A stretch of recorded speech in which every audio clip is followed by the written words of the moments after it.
కూడా అత్యంత ప్రగతిశీల రాష్ట్రాల్లో మన రాష్ట్రం తన స్థానాన్ని తిరిగి సాధించడానికి ఎంత కష్టమైనా సరే ఏ సవాలులైనా అధిగమిస్తూ అవకాశాలను అందిపుచ్చుకోగలదని మన గౌరవ ముఖ్యమంత్రి గారి దృఢ విశ్వాసం.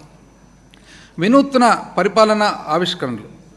రాష్ట్ర విభజన తరువాత జటిలమైన విభజన సమస్యలతో మరియు నష్టాలతో ఇబ్బంది పడుతున్నప్పటికీ ఉన్నత ఆశయాలతో మరియు నూతన శక్తితో రాష్ట్రాన్ని పునర్నిర్మించుకోవడానికి మా ప్రభుత్వం శాయశక్తులా ప్రయత్నిస్తుంది. మన రాష్ట్ర సమస్యలను అధిగమించాలంటే పాత మరియు మూస పద్ధతుల్లో కాకుండా ఒక సరికొత్త విధానంతో మాత్రమే అభివృద్ధిని సాధించగలమని గౌరవ ముఖ్యమంత్రి గారు తాను చేసిన సుదీర్ఘ పాదయాత్ర అనుభవంతో తెలుసుకున్నారు. దీనికి అనుగుణంగా అనేక మార్గ నిర్దేశక కార్యక్రమాలతో మా ప్రభుత్వం గత 5 సంవత్సరాలుగా ప్రజల జీవితాల్లో వెలుగు నింపుతుంది. మా ప్రభుత్వం ప్రవేశపెట్టిన నవరత్నాలు, మేనిఫెస్టోలోని ఇతర పథకాలు మరియు అమలు చేస్తున్న వివిధ వినూత్న కార్యక్రమాలు సుస్థిర అభివృద్ధి లక్ష్యాలను అనుగుణంగా ఉన్నాయి. ఈ కార్యక్రమాలు మెరుగైన ఫలితాలను అందించడం వలన ప్రపంచవ్యాప్త మేధావులచే కూడా ప్రశంసలు అందుకుంటున్నాయి. కొత్త ఆలోచనలను, ఆవిష్కరణలను మరియు ఇంతకుముందు ఎన్నడూ లేని విధానాలను కనీ విని ఎరగని రీతిలో అమలుపరచడం వలన తక్కువ సమయంలోనే మా ప్రభుత్వం సంతృప్త స్థాయిలో ప్రజలందరి జీవితాల్లో గణనీయమైన మార్పు తీసుకురాగలిగింది.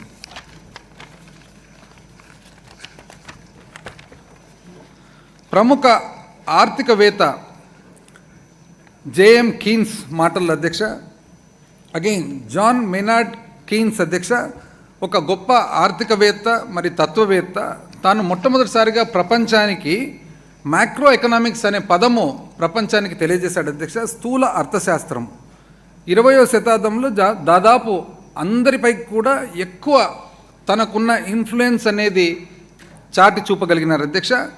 గ్రేట్ డిప్రెషన్ అధ్యక్ష, ఏదైతే గొప్ప ఆర్థిక మాంద్యం 1930లో ప్రపంచంలో వచ్చిందో అప్పుడు తను ఒక కొత్త థియరీ స్టార్ట్ చేసి తాను ఒక గొప్ప పుస్తకము రచించినాడు అధ్యక్ష. The general theory of employment, interest and money, published in the year 1936. 1936లో అధ్యక్ష the general theory of employment, interest and money అని ఒక పుస్తకం రచించినాడు అధ్యక్ష.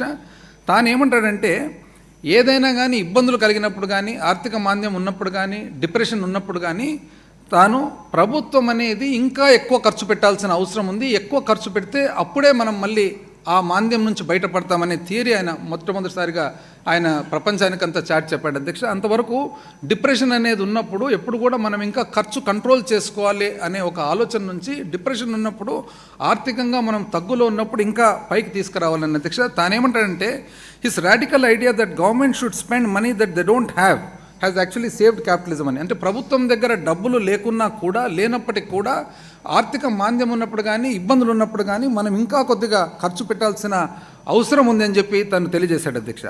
ప్రభుత్వానికి ముఖ్యమైన బాధ్యత ఏమంటే, తన మాటల అధ్యక్ష, ప్రభుత్వానికి ముఖ్యమైన బాధ్యత ఏమిటంటే ఇతరులు ఇప్పటికే చేస్తున్న పనులు చేయడము, లేదా అవే పనులు కొంచెం మెరుగ్గా లేదా అధ్వానంగా చేయడం కాదు, కానీ ఇప్పటి వరకు అసలు ఎవ్వరూ చేయని పనులు చేయడం.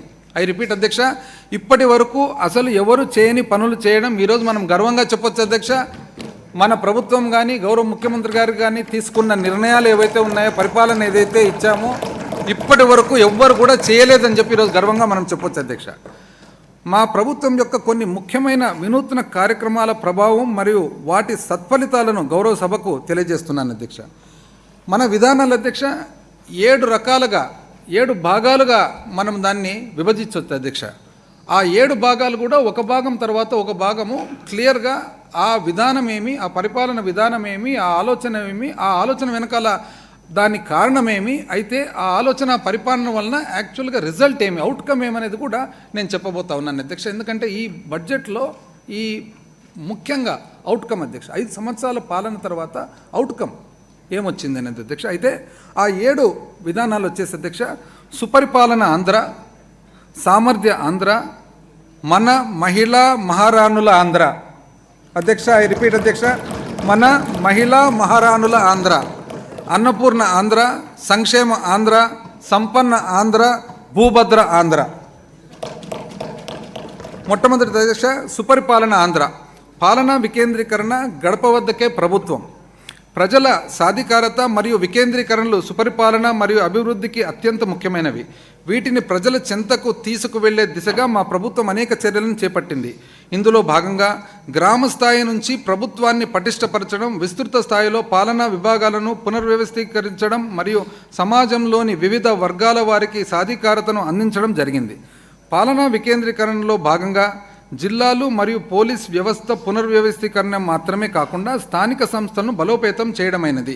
కమ్యూనిటీ కాంట్రాక్టుల విధానం స్థానిక పాలనలో పౌరుల చురుకైన భాగస్వామ్యాన్ని మరియు యాజమాన్య భావాన్ని ప్రోత్సహించి చిట్ట చివరి స్థాయి వరకు ప్రజాస్వామ్యాన్ని పటిష్టపరిచింది.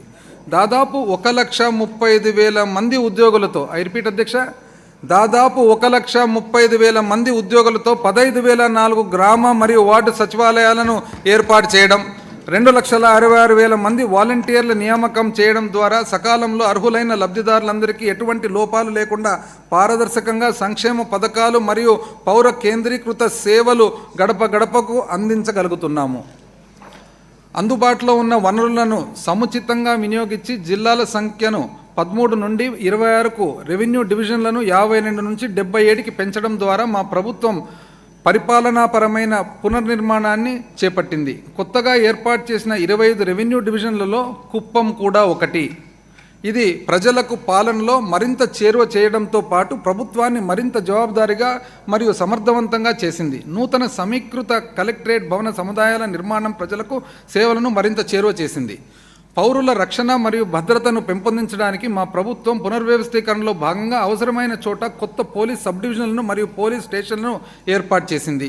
ఉదాహరణకు కుప్పం పోలీస్ సబ్ డివిజన్ను 6 పోలీస్ స్టేషన్ల పరిధితో ఏర్పాటు చేయడం జరిగింది. అధ్యక్ష, రెవెన్యూ డివిజన్ కానీ పోలీస్ సబ్ డివిజన్ కానీ కుప్పం అని చెప్పి నేను ప్రత్యేకంగా ఎందుకు చెప్తున్నానంటే, అది వేరే ఆలోచనతో కాదు అధ్యక్ష. ఈరోజు దురదృష్టవశాత్తు లేరు లీడర్ ఆఫ్ అపోజిషన్, కానీ ఉన్నింటే మన ప్రభుత్వం కానీ మన పాలన కానీ గౌరవ ముఖ్యమంత్రి గారు కానీ ఏదైనా కానీ అందరికీ సమానత్వం, ఏ ఒక్కరిని కూడా తక్కువగా ఎక్కువగా చూడకుండా ప్రతి ఒక్కరిని సమానత్వంతో నీడ్ బేస్డ్ గవర్నెన్స్ ఇచ్చినామని చెప్పి తెలియజేసేదానికి నేను చెప్తా ఉన్నాను అధ్యక్ష. లేకుంటే ఈరోజు ఈ సమయంలో రెవెన్యూ డివిజన్ కానీ పోలీస్ సబ్ డివిజన్ కానీ కుప్పంకి వచ్చిందంటే అది మన పరిపాలన అనేది ఒక చిహ్నం అని చెప్పి మీకు తెలియజేస్తా ఉన్నాను అధ్యక్ష.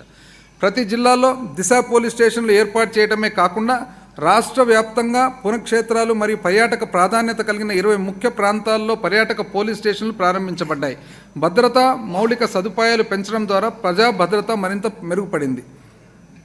గడప గడపకు మన ప్రభుత్వం అనే కార్యక్రమం ద్వారా ప్రజాప్రతినిధులు పౌరుల నుండి నేరుగా ప్రాథమిక సౌకర్యాలు మరియు మౌలిక సదుపాయాల అవసరాలను తెలుసుకొని వాటిని సమకూర్చడం ద్వారా బాధ్యతాయుతమైన పాలన అందజేస్తున్నారు.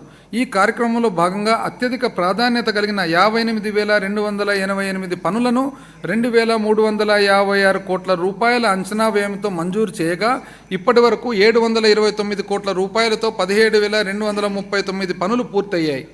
రాష్ట్రంలో భాగస్వామ్య ప్రజాస్వామ్యాన్ని ముందుకు తీసుకువెళ్లడమే కాకుండా స్థానిక సంస్థలను ఆర్థికంగా మరింత బలోపేతం చేయడానికి మా ప్రభుత్వం 4వ రాష్ట్ర ఆర్థిక సంఘం సిఫార్సులను ఆమోదించి 5వ ఆర్థిక